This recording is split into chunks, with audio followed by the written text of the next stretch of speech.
Welcome back to New Amsterdam Radio, the podcast for creatives. It is I, the mayor, Flobo Boys, in the mayor's office with people and things who are doing the dang thing. But my guest this week is Sarah Bettman, who's doing things in a space that I think I have some sort of knowledge of, but not a lot. That's why I have an expert. I brought in the big guns to talk about diversity, especially in the workplace. Sarah Bettman, how's it going? It's going great. It's great to be here in the town of creativity. Yeah, I'm here in the mayor's office. In the mayor's office. It's deep into October, into November when this is airing. So how are you coping with the decrease in temperatures? Good. Good. I like fall. Fall is my time to settle in, hunker down, read a good book, which actually, speaking of entrepreneurs and business, it's a great reminder to figure out what the hell is going to happen in 2023. Oh, absolutely. Because I moved to Los Angeles about 15 years ago, I kind of forgot how cool it is to curl up with a good book. That's definitely true. Let's get down to brass tacks. DEI, diversity in the workplace. I know when I heard about you and what you're doing, I had a lot of questions about the photograph next to the description. Sarah Bettman, those who can't see you, you are not a minority. You are a person of lack of color. You're a white woman, let's be honest with you. So the idea of being about an advocate for diversity in the workplace, do you get kind of that same kind of blowback from potential clients or customers or anything like that? Not from potential clients. And I haven't gotten a lot of blowback because when people understand the space I play in and the swim lane and the very specific thing I work on, I think it makes sense. Now, in general spaces, yes, there's noise about especially white women, usurping and taking work away from minority people, all sorts of different conversations around that. And, but I actually, part of my work before I start this business is very clear. What am I doing to elevate the voices of other and to contribute, use my privilege of whiteness and middle classness and ability to be an entrepreneur, to open doors and make a difference that's meaningful. So I swim in working with early companies just beginning the work, shifting their mindset that created the problem in the first place. Because I see a lot of companies that move to strategy and they never answer the question, why bother even doing this? So I predominantly work with white male leadership teams that lead organizations and they want to do something. So they have enough in their heart that they want to make a change, but they're terrified how to start. And I'm, as a friend once said, I'm the warm-up band. So when they're clear about what they're doing, then they hire a different practitioner or they hire a person of color or another person to lead their initiative or promote someone, but I'm just get them started. And once they're clear what they're doing and what it's about for them, then someone else will take over. And I'm just warming the field. So I think that's a place where my privilege is important. It's the privilege that gets me heard and actually get to be somewhat activist and make a difference. Well, you raised a good point about being that warm-up band, that tune-up band. When did this line of work become apparent to you as a direction you want to go into, and then finding your niche within that? I know a lot of times when we start out as entrepreneurs, we go, I want to be the best at everything, until we realize what we're really like specialized at. So what was that journey like for you going with the Bettman Group? Yeah, so I'm specialized in leadership development, creating high-performing teams and cultures. So that roots of that, I took a detour out of college being a firefighter paramedic. So if we didn't have a high-performing team or you didn't have behavior change as a result of the things we were coaching and teaching, bad things happen. So there was always that consciousness, and then consciousness around management, leadership, why the best paramedic gets promoted to management. So that's the through line. And then about 15 years ago, I worked for a large health system, and they did a lot around health disparity. And I think that really opened my eyes to, wow, people are having a very different experience when they go to the hospital or the doctors. And the reason why are very different. And so I started to overlay that over a high-performing team is an inclusive team. So the practices aren't that different, except you need to understand some knowledge about difference, whether it's racial difference, gender identity, neurodiversity, ability, whatever the difference, frankly, difference between different departments in your organization in order to be high-performing. So just series of events. I worked with a consultancy, did inclusive leadership globally, advancing women in Kuwait, where some women showed up in burqa to a women's leadership program, and having to really disconnect any judgment and really understand how I can make an impact and advance women in the context that made sense for them. And India, where the caste system, the ghost of the caste system, is alive and well and such, and then did inclusive leadership all over Latin America and Europe. So really starting to expand my knowledge of, we have a very US-centric context. But even then, New York versus LA versus San Francisco, the context and how the power dynamics work still, if you get away from kind of the macro of white male privilege, the next levels get a bit more complicated. That's when it started to get really fun for me, because it became authentic. It's not about, here's my 6 things you do to become inclusive. It's, here's how you think about this, and here's how you learn about difference, whatever the difference is. It might not be a demographic difference. It might be just someone has a different experience. Someone's introverted versus extroverted, whatever. The leadership and the inclusive culture allows space for that and challenges us to learn and continue to grow. So that's how then I built a DEI program from scratch for a large Fortune 500. And I thought, I got something here. I'm going to go try it on my own. Yeah. I like the fact you mentioned regional differences, because that's a corporate way of saying East Coast versus West Coast beef. Nah, I'm just kidding. So there's a lot of culture is a thing that a lot of companies talk about now. It feels like that's like the bullet in the chamber, so to speak, when a candidate is asked any questions for us. I was a corporate America alum. I'll leave it at that. But I came from a very male-centric company that it was considered, welp, that's just the boys club. Or, welp, that's just the country club. Now, you had mentioned some of these companies are trying to learn, they actually have the drive to change, but why do you think that is? What was the real shift between, this is how we get down, y'all, versus maybe this isn't the best way to do business? Yeah. And I want to be clear, and this is where I'm probably different from other companies or other consultants, is I believe an inclusive culture is a high-performing culture. Sure. I don't believe you have to have an inclusive culture. So there are organizations that are very clear about being anti-LGBTQ. They're okay with it. It says it in their values. They donate money, but they're in integrity. I know where they stand. I get to vote with my dollars and my feet, and their integrity. And so what's happening is companies are starting to recognize, so I work in male-dominated fields. Alcohol beverage was one of the predominant spaces.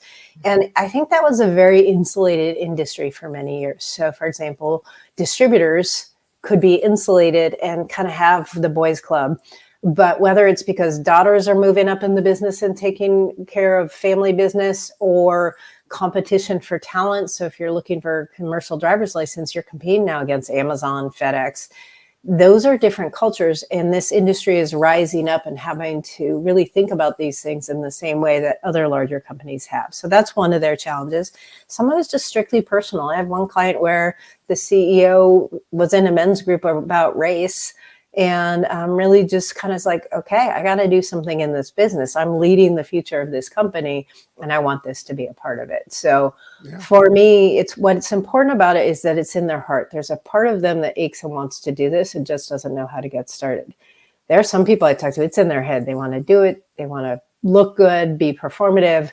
They don't actually want to do the personal work or challenge the company to do the personal work needed to create inclusivity. And that's not my client. We won't get along. They'll hate me. I'll be too activist. They'll fire me, whatever it is. Yeah. But I think there's a number of things. Finally, the next generation, I mean, we can't not talk about the next generation does difference way different than me, Gen X and Boomer. They are more socially conscious. They're more aware about difference, certainly around gender identity and different identities around LGBTQ and transgender. And those are people. So millennial are in their 40s. They're middle management in your companies, and they just won't stay if you're being a jerk. Yeah, that's definitely true. Maybe a half true, half false question, because I've coming from experience also in entertainment. The many years I spent working at broadcasting companies like Fox and BET, not breaking news, just the latest. And there was always a push for diverse writers' rooms, for example, people from all walks of life. And well, even though and maybe it's me being cynical, so this is the view expressed only of this host on this show. There were different colors in the room. The perspectives and schooling were similar. And so there has to be a bit of a challenge underneath the layer to really get candidates or a culture from all different walks of life without being too intrusive when you're asking these questions at job interviews and the like. Yeah. And I think there's a couple things in that question. First, I will say there is a warning to your audience that we say, oh, well, we talk about diversity thought. What I challenge my leaders to think about when you close your eyes and you think about diversity of thought, what's the makeup around the table? If you're white, or usually, in a majority group, it's likely made up of people like you.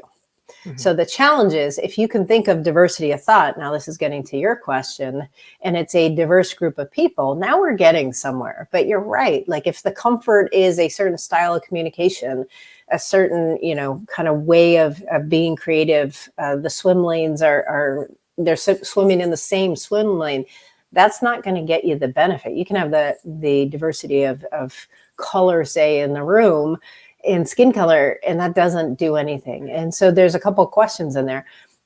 Are the diverse or different or underrepresented people safe enough to bring their full self, or are they twisting to be able to fit into whatever the norms of that company is, which defeats the purpose. It defeats the purpose, even if they were all of the same demographic. Everyone twisting to be the same doesn't work. That said, is it possible to find, what is the thing? A colleague of mine said this, and I thought it was really a great example. What's the thing this team needs to be successful? What's the point of view that's not in the room? What is it that we need? So let's say you're writing for women. If there's no women in the room, that's not going to work for you. Or if you have women in the room, but they can't raise their voice or can't actually share their perspective because the other side isn't willing to hear it, that's not going to help either. So where is it that the whole group can celebrate those disparate points of view and then say, how does that contribute to what we're trying to offer? Mm-hmm. It's much more compelling than, okay, let's just make our demographic, our picture look good. Right. The smiling guy in the brochure. Yeah, exactly. XYZ company.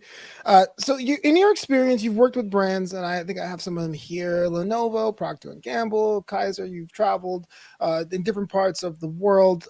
In what ways would you say the needs of these companies are similar, and what ways are they different? Yeah. So Procter & Gamble is part of my role in my previous consultancy.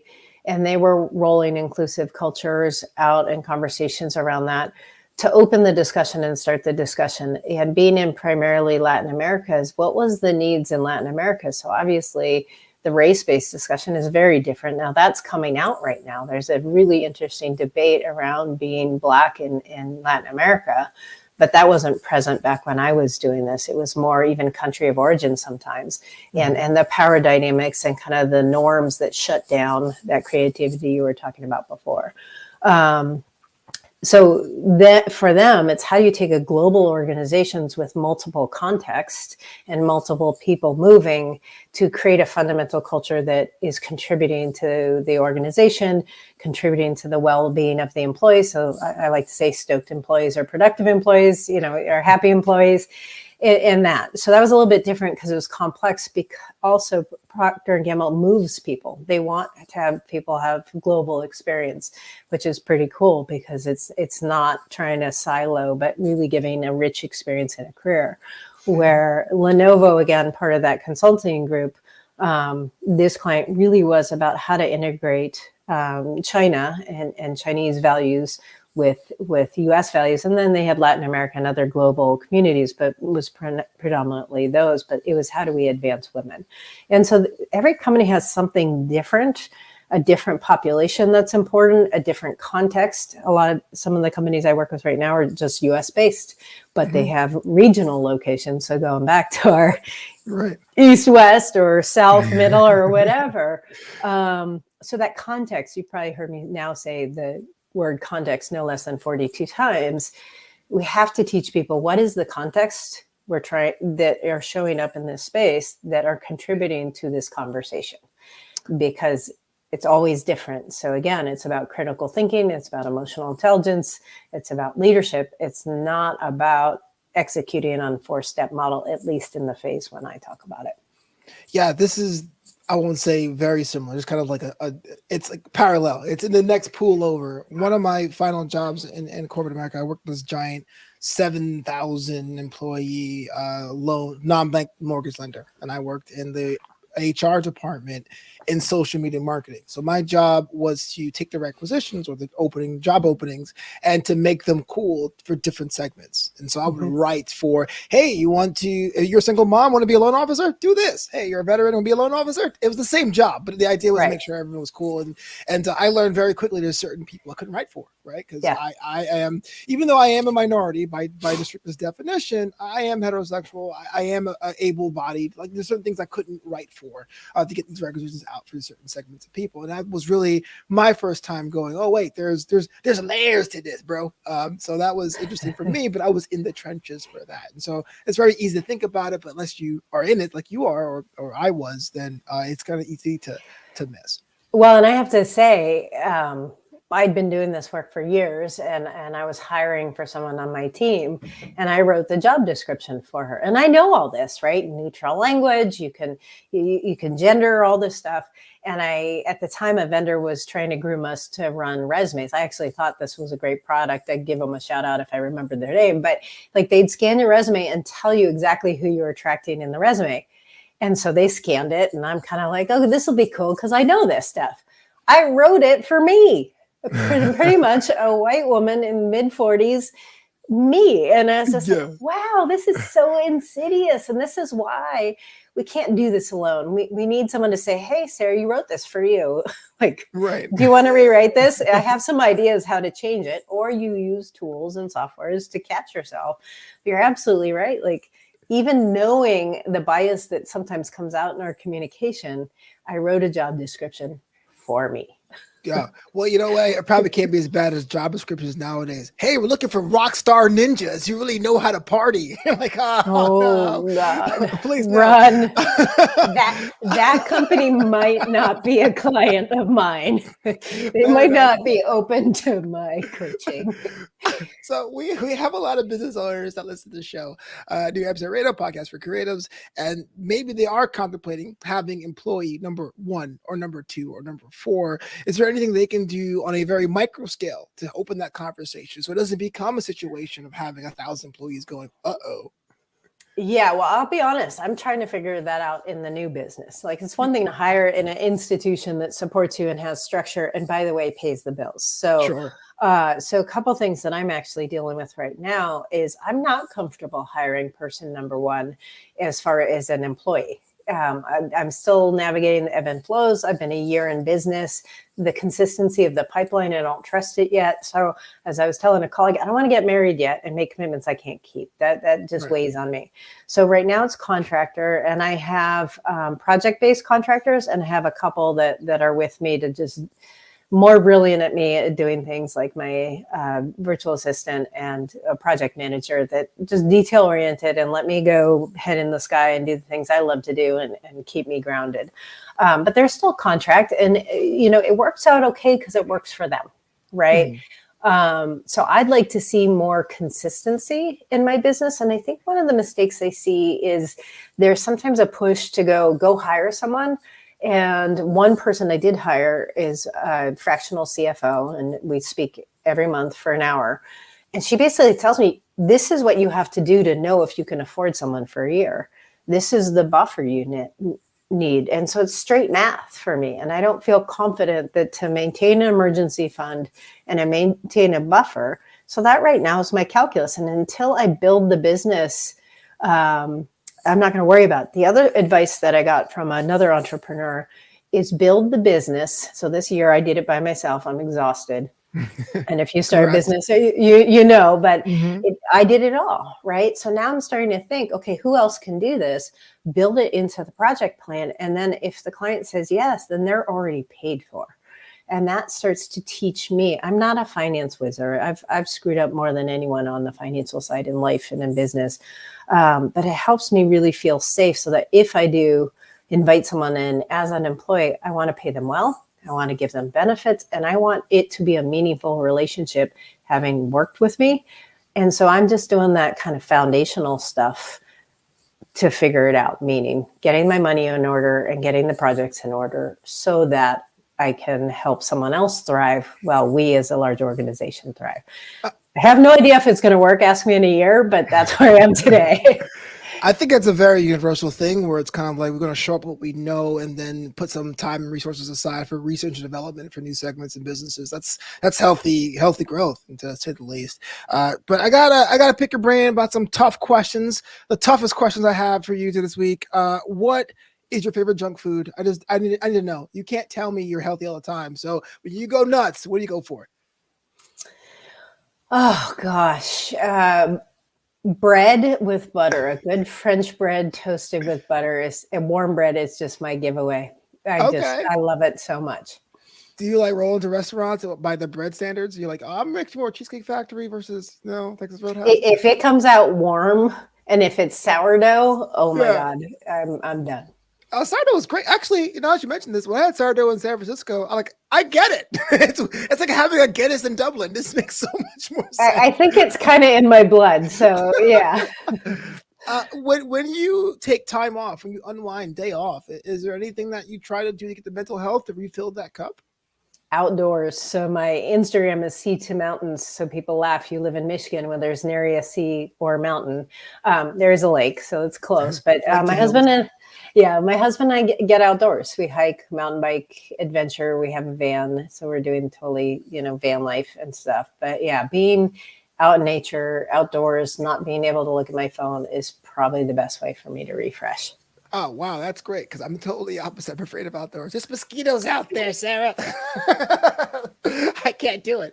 No, that's actually pretty good. I heard a lot of entrepreneurs try to get that mental space going, which is actual space. That's pretty cool. You get to do it and enjoy all the different kinds of that. So I know you've traveled, but anything left on your travel bucket list? I mean, when the idea of being an entrepreneur and I might spend time to explore, maybe on the business level, maybe on the personal level, where do you want to go?